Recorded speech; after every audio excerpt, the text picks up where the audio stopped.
Controversies favourite child. तो थोड़ा सा कंट्रोवर्शियल सवाल पूछ लो आपसे। ये केरला स्टोरी 2 को लेके है।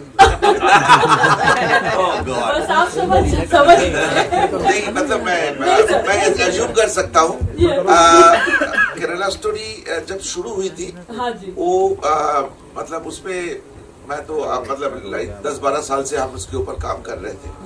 आज एक नया फिल्म लेके आए, उसके बारे में इतने बातें हुई है, इतने बात करे, और जब मैं हम लोग बात कर रहे हैं, वो लोग लीगल बैटल लड़ रहा है कोर्ट में, तो मुझे लगता है कोर्ट को अपना वो करना चाहिए। हमें चरक के बारे में बात उसके बारे में बात कर ही नहीं रहे सर। हमारा बात इतना ही है कि क्या चरक और केरला 2 साथ में रिलीज करने के पीछे कोई कॉन्शियस डिसीजन था या नहीं ऐसा नहीं ऐसा कोई कॉन्शियस डिसीजन नहीं था। मतलब ना कोई इलेक्शन के साथ जुड़ा हुआ, बंगाल के इलेक्शन के साथ जुड़ा हुआ कोई कनेक्शन नहीं था। बेसिकली क्या है, फिल्म कंप्लीट करने के बाद जो प्रोड्यूसरों की पैसा लगता है ना, वो चाहते हैं जितना जल्दी हो सके रिलीज हो जाए। तो हमारे साथ भी यही हुआ। जिस दिन जयंतीलाल गाधा को फिल्म दिखाया, फिल्म का खत्म हुआ, कमरे का लाइट बुझा, जला, और जयंती भाई बोला कि सुदीप तो अभी करते हैं इसको। मतलब इस तरह की सेंसिबल लोग, इस तरह की गुड हार्टेड लोग अगर इंडस्ट्री में रहे, तो मुझे लगता है कि किसी को स्ट्रगल नहीं करना पड़ेगा। मुझे ये लगता है कि हमारी जैसे फिल्म मेकर का स्ट्रगल कभी खत्म नहीं होता है। आप फिल्म बेशक 400 करोड़ कमा लिया ना, अगले दिन से मेरा स्ट्रगल शुरू हो गया, और अभी भी चलता है, क्योंकि स्टूडियोज हमारी फिल्म नहीं लेना चाहते हैं। लोगों को लगता है ये कंट्रोवर्सी होगा, बैन हो जाएगा, केसेस चलेगा, तो हमारी फिल्म लेते नहीं है। लेकिन जयंती भाई की एक्सप्रेशंस देखने के बाद मैंने और सोचा नहीं कि केरला स्टोरी आ रहा है या धुरंधर 2 आ रहा है। जिस दिन जयंती भाई ने डिसाइड किया, उसी दिन मैंने बोला चलिए हम लोग रिलीज करते हैं, है ना कुशल भाई? सुदीप्ता सर, जैसे एक और छोटा सा क्वेश्चन इसी के साथ जुड़ा हुआ है कि हमने सुना है कि जब आपको केरला 2 बनाने का ऑफर आया, तो आपने कहा था कि मैं व्हाट्सएप फॉरवर्ड की स्टोरी नहीं ऐसा नहीं बोला था। ये थोड़ा सा डिस्टॉर्ट किया गया। वो रिकॉर्डिंग अभी तो मैंने इंस्टाग्राम में भी डाला, क्योंकि मैंने ये बोला था कि केरला के साथ मेरा 10 साल की रिलेशन है। जो केरला स्टोरी मैंने बनाया था, उसकी एक डायलॉग और एक शॉट के साथ मैं जुड़ा हूँ। I can defend up to hell. एक शब्द को मैं डिफेंड कर सकता हूँ, और मेरे पास पुख्ता सबूत है। जब केरला स्टोरी 2 की प्लान हुई, तब भी मैं जुड़ा हुआ था, और विपुल जी लास्ट दिन तक मुझे बोलते गए कि दादा आप ही को डायरेक्ट करना है। लेकिन जब ये डिसीजन हुई कि केरला स्टोरी 2 में केरला का एक स्टोरी होगा, बाकी राजस्थान और मध्य प्रदेश की स्टोरी होगा, तो मैंने बोला था मेरा इनके ऊपर कोई रिसर्च वर्क नहीं है। जो केरला स्टोरी 1 के लिए था, मेरा नहीं था। मेरे पास क्या इन्फॉर्मेशन है, इन्फॉर्मेशन न्यूज़पेपर रिपोर्ट और व्हाट्सएप फॉरवर्ड। तो मुझे उतना ही टाइम लगेगा इसके ऊपर स्टडी करने के लिए, रिसर्च करने के लिए, और वो टाइम मैं देना नहीं चाहता। मैं एक जगह पे रुके हुए नहीं रहना चाहता। मैं आगे, मुझे और भी स्टोरी बोलना है, चरक बोलना है, इसके आगे 2-3 और स्टोरी बोलना है। तो इसलिए तो इंडिया टुडे वाले ने बड़ी मतलब उनकी कंफर्ट जोन से बीच की उधर उठा लिए और बोल दिए कि मैंने ये डेरोगेटरी टर्म में नहीं, मैंने बोला था मेरी नॉलेज मध्य प्रदेश में जो लाभ जिहाद की इंसिडेंट्स हो रहा है, जो भी हो रहा है, उसके बारे में मेरा नॉलेज सीमित है व्हाट्सएप और उस पे मैं गहराई में नहीं गए। अभी जो डायरेक्ट कर रहा है फिल्म को, मैंने सुना कि वो बहुत डिटेल में काम किया है। सो मतलब इतना ही था मेरी तो कमेंट। इन्होंने जैसे बोला खुद के इन्होंने म्यूजिक निकाला, तो आपने जो रिसर्च है वो कैसे किया, वो प्रोसेस थोड़ा जानना चाहेंगे जी। एक तो चौरक बचपन से हम लोग चौरक के साथ, चौरक का हिस्सा है। मैंने जैसे बोला था चौरक चैत्र की महीना में होता है। चैत्र इस 15 मार्च से लेकर 15 अप्रैल तक, और हमारे स्कूलों में एग्जाम खत्म हो जाता था फरवरी में, तो हमें जो पॉकेट मनी देते थे घर से, वो बचा के रखते थे चौरक मेला में, मतलब मजा करने के लिए। तो चौरक के साथ हमारी एकदम मतलब ऑर्गेनिक रिलेशनशिप है, बचपन से वही देखते थे। उस समय पे बलिया होता था, वो अघोरी प्रैक्टिस चलते थे। अघोरी प्रैक्टिस मतलब डेड बॉडी के ऊपर बैठ के प्रेयर करना, उसकी ह्यूमन स्काल लेके खेलना, ये सब था उसका। वो हमारे लिए बड़ा अट्रैक्शन था। लेकिन अलग अलग गवर्नमेंट ने ये तांत्रिक प्रैक्टिसेस को, ये अघोरी प्रैक्टिसेस को बैन कर दिया। महाराष्ट्र गवर्नमेंट सबसे पहले बैन किया, उसके बाद वेस्ट बंगाल गवर्नमेंट, बिहार गवर्नमेंट, जहां जहां बहुत ज्यादा हद तक ये प्रैक्टिसेस चलता था, वो बैन कर दिया गया। तो जब ये बैन कर दिए गए, नेचर अट्रैक्शन कम हो गया। तो जैसे वेस्ट बंगाल में आज से 10 साल पहले 102 या 103 चरक होता था, उड़ीसा में करीबन 70-75 चरक होता था। अब वो संख्या 16, 17, 18, 20 में आके रुक गए। तो हमारे लिए जब हमने डिसाइड की कि इस फिल्म को बनाएंगे, संजय की कहानी जब हमने पढ़ा, तो पर्टिकुलरली फारूक भाई, संजय, मैं, हम लोग मिलके ये ह्यूमन सैक्रिफाइस की जितने इतिहास है वो हमने निकालने लगे, और इतनी स्टार्टलिंग फैक्ट्स मिलने लगे कि जो most unsuspecting part of the society also are part of this heinous crime of child sacrifice, और साथ में इस तरह की तांत्रिक प्रैक्टिसेस। सो हमारी जो चैलेंज था, बेसिकली ये चैलेंज की मेन हिस्सा हमारे जो राइटर है फारूक भाई, उन्होंने निभाया। कुछ हद तक अमरनाथ ने की, कुछ हद तक मैंने और शिलादित्य ने भी, हम लोगों ने की। ये क्योंकि ये जो रिचुअल्स है, जो आपने देखा, ये जो ये जो वो करना, छेद करना, और ये जो देखा, ये रियल शूट फुटेज है। हम लोग ओरिजिनल चरक में जाके शूट किए हैं। ये अभी भी होता है? अभी भी होता है। तो ये जो ब्लर एरियाज था कि जो रियल में होता है और जो हमें शूट करना है, क्योंकि एक एक चीज की ऑथेंटिसिटी चेक किया जाएगा इस तरह की सेंसिटिव सब्जेक्ट में। हम तैयार थे, हमारी रिसर्च मटेरियल लेके हम लोग सेंसर बोर्ड में गए थे। तो ये बेसिकली सोशल रिसर्च था, बेसिकली वो प्रैक्टिसेस के बारे में। तो हमने 1 साल पहले चरक का फुटेज इकट्ठा किया। हमने 4 कैमरा लेके अलग अलग चरक में जाके शूटिंग की, वो सारे फुटेज इकट्ठा की। उसके साथ पुराने किताबें, रिलीजियस बुक्स, क्या क्या सैंक्शन है, क्या क्या परमिशन नहीं है, ये सब हमने रिसर्च इकट्ठा करके देन स्क्रिप्ट लिखा गया था। तो आज की तारीख में मैं आपको ये क्लेम कर सकता हूँ, ये बहुत डिफिकल्ट होगा लोगों को देखने के लिए ये फिल्म, क्योंकि काफी पेनफुल पार्ट्स है फिल्म में, लेकिन उसकी एक एक चीज ऑथेंटिक है और रियल लाइफ सिचुएशन से लिया गया है। सुदीप्त सर, जैसे आपने कहा कि sir towards your left sir, जैसे आपने कहा कि रिव्यू कमेटी ने आपको कहा कि आप कंट्रोवर्शियल फिल्म मेकर का टैग दे दिया एक आपको, लेकिन जब धुरंधर और एनिमल जैसी फिल्में आती है जिसमें एक्सट्रीम वायलेंस है, तो उनको मतलब इतनी लिबर्टी मिलती है, लेकिन चरक जैसी फिल्म जो कि रियलिटी के ऊपर बात करती है, उसको जो है कंट्रोवर्शियल फिल्म कह के मतलब एक फिल्म मेकर को इतना स्ट्रगल कराया जाता है, रिव्यू कमेटी तक ले जाया जाता है। क्या कहना चाहेंगे सर उसके बारे में? मेरा ये बात तो ये आज नहीं, मैं 2013-14 से हम लोग इसके ऊपर बात कर रहे थे अलग अलग फोरम में। ये अद्भुत एक 2 डबल स्टैंडर्ड है हमारी सेंसर बोर्ड बोलिए, या होल जो प्रैक्टिसेस है सरकारी, जो कानून आज से 50 साल पुराने, आज जो सेंसर बोर्ड की सिनेमाटोग्राफिक एक्ट है वो 1943 का है, लिखते हैं सिनेमाटोग्राफिक एक्ट 1943।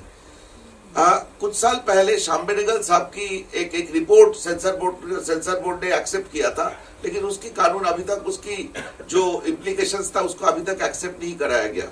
तो ये जो डबल स्टैंडर्ड है ना, उसमें ना हम लोग कुछ कर नहीं सकते, मैक्सिमम हम लोग आवाज उठा सकते हैं। अभी रिसेंटली कल 2-3 दिन पहले इंपा से एक लेटर गया है सेंसर बोर्ड में, कुछ डिस्क्रिपेंसीज के बारे में बात कर रहा है। तो बात ये है, हम लोग सफर तो करते हैं सर, केरला स्टोरी के टाइम पे किया, बस्तर के टाइम पे किया। आप सोचिए आज जो छत्तीसगढ़ को नक्सल मुक्त अनाउंस कर रहा है गवर्नमेंट और इतने सारे डिस्कशन हो रहा है वर्ल्ड वाइड, उसके समय पे तो 2 बार रिव्यू कमेटी की मीटिंग हुई थी। कल की जो मीटिंग था, कल जो रिव्यू कमेटी की व्यूइंग था, it was really grayling time. मतलब एक समय पे लग रहा था कि मैं हार्ट फेल करके वहीं पे बैठ जाऊंगा, ऐसा सिचुएशन था। बट ये आप लोगों के हाथ में है। हम लोग तो आवाज उठा ही रहे हैं, हम लोग अलग अलग फोरम में बात करते हैं इसके बारे में, लेकिन आप लोग सिर्फ फिल्म को अगर फिल्म की तरह रिव्यू करने के साथ साथ हमारी जो पेन से, जो एगनी से जाना पड़ता है, उसके बारे में आप लोग लिखेंगे तो हमें बहुत खुशी होगी।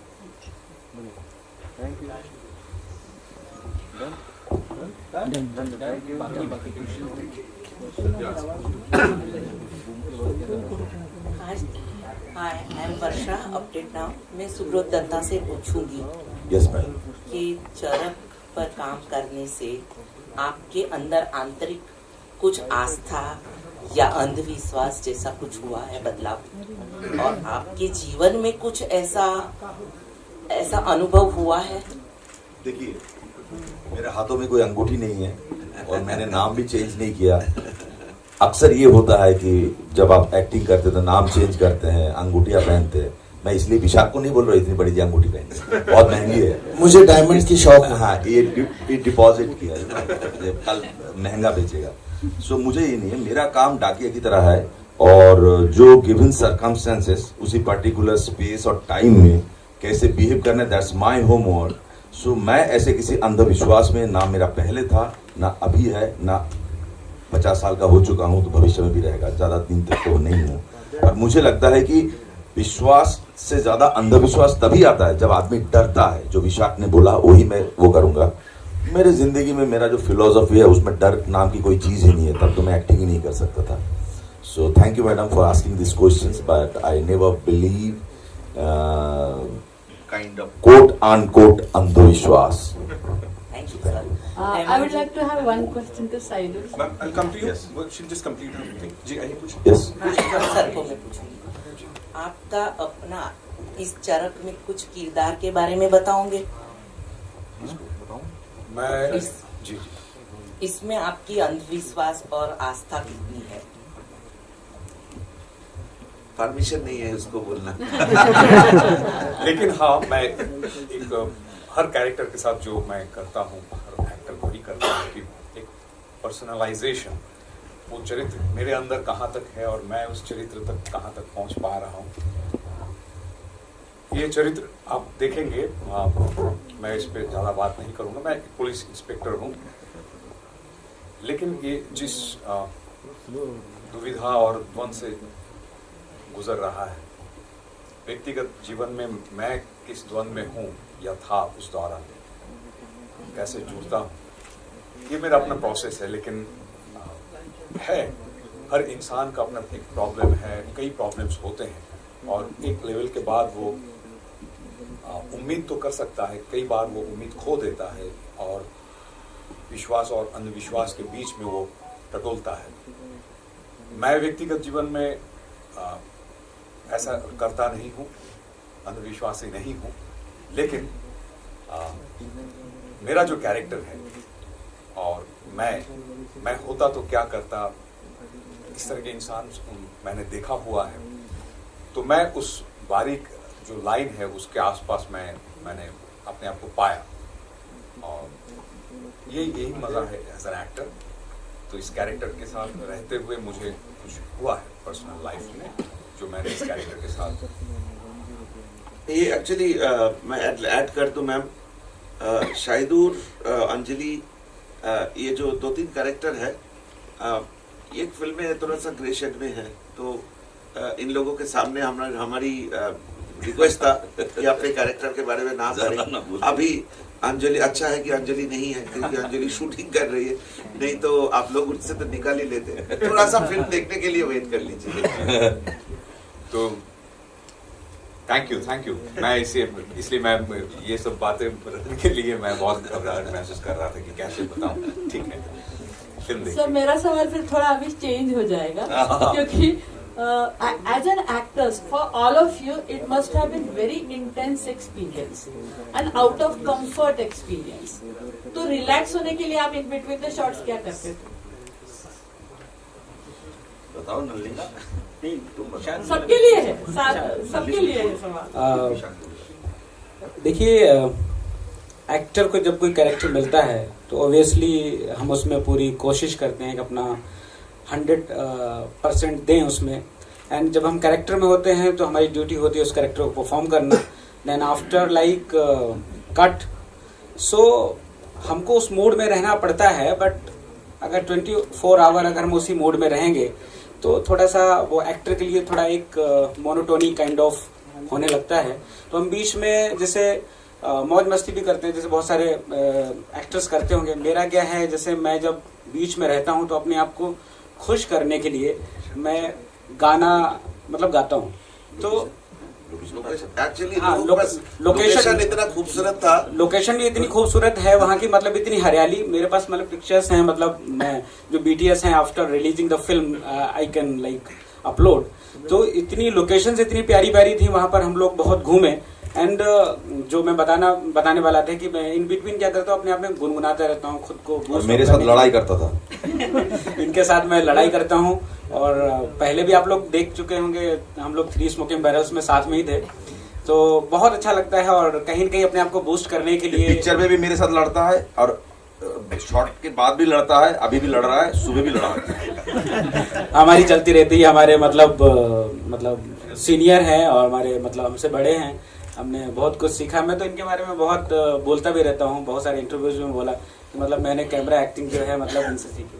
नहीं, चड़क पिक्चर की खासियत ये है, जो दोनों का सवाल होगा जो मैं जवाब देना चाहता हूँ कि फिर जो सिचुएशन अंगना ने यहाँ पे है, जो आर्ट डायरेक्टर हमारे बीच में बैठी हुई है, या हमारा जो DOP साहब है प्रशांत, उसके बाद में ज्वाइन ग्रुप में नाम क्या मानस जी। तो जिस हिसाब से उन लोगों ने एम्बियंस क्रिएट कर देते हैं, तो जब आप मेकअप वैन से या कॉस्ट्यूम भी ऐसे डिजाइन किया गया, जब आप जाते हैं तो automatically it became much more उस किस्म का कैरेक्टर करना जो अंधविश्वासी है या नहीं है वो तो बाद में बताएंगे, लेकिन वो माहौल से आप इतना जज्ब हो जाते हैं तो आपको वो किरदार निभाना बहुत आसान हो जाता है। और इसमें आप देखिएगा यहाँ पे स्टार नहीं है, सो कॉल्ड जिसको कहते हैं स्टार, को एक्टिंग की जरूरत नहीं है, उनको देखने के लिए लोग आते हैं, लेकिन इसमें स्टोरी को कन्वे करना होता है तो परफॉर्मर की जरूरत है। तो परफॉर्मेंस का वो बहुत आसान हो जाता है क्योंकि film acting not a stage कि वो देखो चांद है, आप लोग देखेंगे चांद। जैसे प्रशांत जी बैठे हैं, मेरे सबसे पुराना मित्र है। जब मैं पहली बार माधुर जो पिक्चर किया था माधुर, तब से जानता हूँ, मेरा थिएटर भी देख चुके हैं।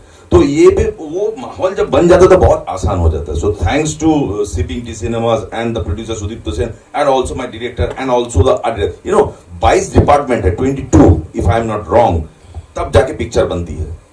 सो वो बहुत जरूरी है कि हम it's a community work, but main तो वो है जिसके दिमाग में आया जो प्रोड्यूस कर रहा है। So producer is always God. How you were relaxing yourself? Like, what was your way of dealing with that intensity? जी, मैं खूब स्केचिंग करता रहता था। मुझे याद है मैं बीच बीच में मैं निकल जाता था वहाँ के लोकल, कुछ जो वहाँ के लोकेशंस के लोग हैं उनके साथ बैठ के मैं घंटों भर मैं रहता था। और बिटवीन द टेक्स मैं फोटोग्राफी भी कर लेता था। और हाँ, All right, so we'll take one last question, right? शुरू तो Prashant this side from indie team. मेरा सवाल आपसे ये है कि जब आपने केरला स्टोरी 1 बनाया, डायरेक्ट किया, तो आपके ऊपर एक डिफरेंट काइंड का टैग लग गया। इस फिल्म के बाद शायद दूसरा टैग लग जाए, तो ये जो आपकी आइडेंटिटी है वो आप उसको क्लीन करने की कोशिश कर रहे हैं? मुझे वो मैं इसलिए तो मेरा बात, जब मैंने इधर आ रहा था तो मुझे प्लान था कि मैं कुछ फॉर्मल बातें करूंगा, लेकिन आने के बाद मुझे वही महसूस हुआ, कंट्रोवर्सी की फेवरेट चाइल्ड।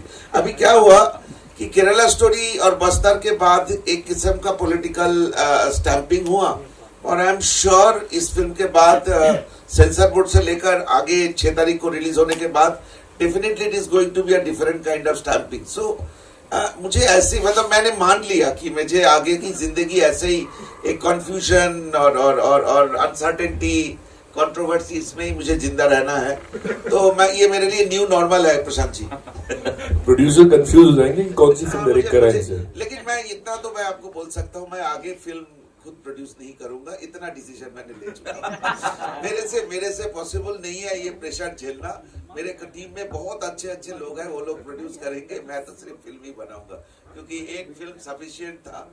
नहीं, मुझे सीरियसली मुझे ये फीलिंग हुआ कि आप एक अच्छे इंसान बन सकते हैं या तो अच्छे प्रोड्यूसर बन सकते हैं. दोनों नहीं बन सकते इंसान. मतलब मुझे अच्छे इंसान बनना मेरे लिए प्रेफरेंस है. तो आगे से मैं ध्यान रखूंगा प्रशांत. सुदीप्त सर, जैसा इधर यू लेफ्ट हियर, तो आपने कहा ना आपको इतने टैग मिले, ये न्यू नॉर्मल है आपके लिए, तो इससे अलग जाने का मन नहीं है? थोड़ा सा अलग. नहीं ma'am, honestly speaking it is from the bottom of my heart मैं इतना बोल सकता हूँ, मैं कोई कंट्रोवर्शियल फिल्म नहीं बनाता. मैं वही फिल्म बनाता हूँ जो सब्जेक्ट मुझे अपील करता है. केरला स्टोरी मैं प्लान करके नहीं बनाया था. 2014 में something happened in front of me in Kerala. Kochi में था मैं, उससे केरला स्टोरी की शुरुआत हुई थी और जो फिल्म में आके 2023 में फिल्म में आके खत्म हुई. बस्तार सेम सिचुएशन. मैं नक्सलबाड़ी मूवमेंट से, नक्सलबाड़ी से 40 किलोमीटर दूर एक शहर में मैं जन्मा था. तब से लेके बस्तार तक ये मेरा जिंदगी में कई बार 50 बार 60 बार शायद मैं बस्तार जा चुका हूँ. तो बस्तर हुआ, चौरक भी एग्जैक्टली ऐसे. इसके आगे जो मैं कहानी बोलने जा रहा हूँ, मुझे इस तरह की कहानी, मुझे लगता है एंटरटेनमेंट की जो डेफिनेशन है ना हमारी सोसाइटी में कुछ गलत डेफिनेशन सिखाया गया. वी लिव्ड विद दैट कि फिल्म में 4 गाना होगा, 2 डांस नंबर होगा तो वो एंटरटेनमेंट होगा. ऐसा कुछ हमें सिखाया गया था. राज कपूर साहब के टाइम से हमने सिखाया गया था कि हम लोग सपना देखना पसंद करते हैं तो हम सपना बेचते हैं. मुझे इसके साथ बिल्कुल मैं एग्री नहीं करता. मुझे लगता है हमारी जिंदगी ही है सबसे बड़ी एंटरटेनमेंट. जो आपके रियल क्राई होता है, रियल स्माइल होता है, रियल इमोशन होता है, रियल हक होता है, वो सब रियल होता है. और उससे ज्यादा, उससे जो एंटरटेनमेंट निकल के आते हैं वो दुनिया को सबसे ज्यादा टच करते हैं. और मुझे इसकी कोई सिनेमा सेंस की क्लासेस की जरूरत नहीं है कि आज तक दुनिया में जितनी पॉपुलर सिनेमा, जो ऑथेंटिक सिनेमा या क्लासिक बना है वो जिंदगी से निकल के आया हुआ है. वो आप आइजनस्टाइन की सिनेमा हो, गॉदर ट्रुफो की सिनेमा हो, सब जिंदगी से निकल के आई हुई है. तो ये मानने की मुझे जरूरत नहीं है कि हीरो हीरोइन पेड़ के नीचे डांस नहीं करेंगे तो एंटरटेनमेंट नहीं होता है. तो मुझे जिंदगी की कहानी बोलना अच्छा लगता है. मैं आगे भी ऐसा ही कहानी बोलूंगा. बाद में वो कंट्रोवर्शियल होगा या क्या होगा उसकी जिम्मेदारी मैं नहीं ले सकता.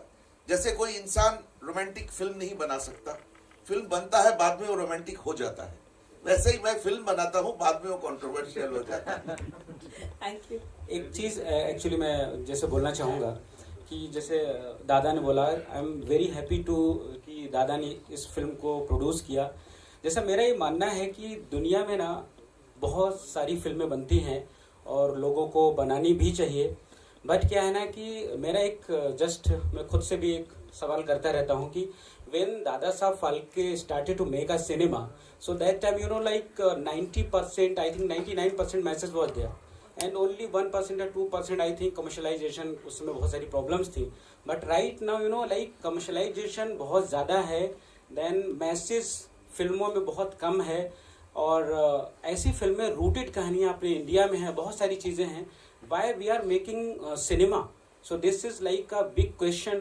जब मैंने ये फिल्म पढ़ी एंड उसके बाद में मुझे रियलाइज हुआ कि we are making this film कि जो रिचुअल्स हो रहे हैं, रिचुअल्स अननेसेसरी जो रिचुअल्स हो रहे हैं, उनको आप जब फिल्म देखोगे तो उसके बाद में आपको realise, after some time you will realise कि मतलब रिचुअल्स एंड जो अंधविश्वास है ना उस पे जो है उसका कोई वजूद है नहीं देखा जाए तो. लेकिन लोग फिर भी ना कहीं उसी में फंसे हुए हैं. और ऐसे सिनेमा, ऐसी चीज़ें और ऐसी रूटेड स्क्रिप्ट्स बननी चाहिए. और ये ऑडियंस जो हमारी, जो इंडिया की जो हमारी ऑडियंस है, वही इस तरह के सिनेमा को, इस तरह की चीज़ों को आगे जो बढ़ा सकती है, चीज़ें करवा सकती है. तो सबके लिए आप लोग देखिए। Thank you. ये फिल्म को मैं एक इंफॉर्मेशन दे दूं, पेरिस में एक बहुत मतलब इम्पोर्टेंट फेस्टिवल होता है, Ganges to Seine film festival. वहाँ पे 5 अवार्ड मिला था। That is the only festival we participated. So मुझे ये मेंशन करने के पीछे ये लॉजिक था, वहाँ पे 2 स्क्रीनिंग था, बिल्कुल फुल हाउस स्क्रीनिंग था और सारे फ्रेंच ऑडियंस थे, मतलब इंडियन ऑडियंस 2-4 ही थे। फिल्म खत्म होने के बाद जिस लेवल पे कन्वर्सेशन हमारी चलता था, 1 घंटा 1.5 घंटा तक भी चले, और अवार्ड के दिन तो और ज्यादा कन्वर्सेशन था। तो मुझे ये महसूस हुआ कि जो यूरोप की दर्शक है, जो विदेश की दर्शक है, जो इंडियन सिनेमा के बारे में बहुत ज्यादा जानकारी नहीं है, उनको बहुत इंटरेस्ट है इस तरह की सब्जेक्ट के बारे में।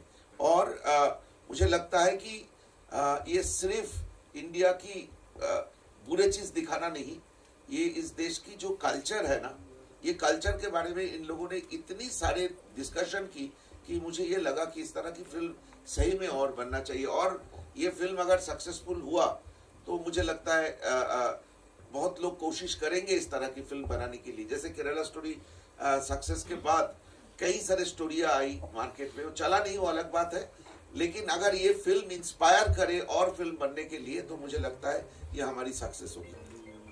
सो फ्रेंच ऑडियंस की बात की, I am sure Indian cine lovers जितने हैं वो सब बहुत ज्यादा प्यार देंगे मार्च 6 को। इस टीम के लिए एक बार जोरदार तालियां हो जाए। और सुदीप प्रधान, मैं रिक्वेस्ट करूंगा आपसे, बिकॉज़ वी नो हमारे कुछ एचओडीज यहाँ पर हैं, इट वुड बी ग्रेट अगर आप तो मैं ना मेरी कुछ इंपॉर्टेंट बात इसलिए नहीं कि मैं रिचुअल की तरह इंट्रोड्यूस करना चाहता हूँ। जैसे आप लोगों ने ट्रेलर देख के समझ गए कि ये एक नॉर्मल फिल्म नहीं है, खूब सारे पेन है इस फिल्म के साथ। मतलब रियली आप देखने के बाद थोड़ा सा डर भी लगेगा आप लोगों की। इसकी फारूक भाई एक जॉनर बोलते हैं फोकलोर हॉरर फिल्म। सो ये दुनिया में इस तरह की फिल्मों को फोकलोर हॉरर बोला जाता है। तो इस तरह की फिल्म इस देश में बनाना बहुत डिफिकल्ट था। तो मैं कुछ टेक्निकल मेंबर्स जिनकी कंट्रीब्यूशन की बगैर ये बन नहीं सकता था, मतलब सीरियसली बन नहीं सकता था, उनको बोल दूं। तो पहले मैं फारूक भाई को इनवाइट करूंगा। Give it up for him ladies and gentleman.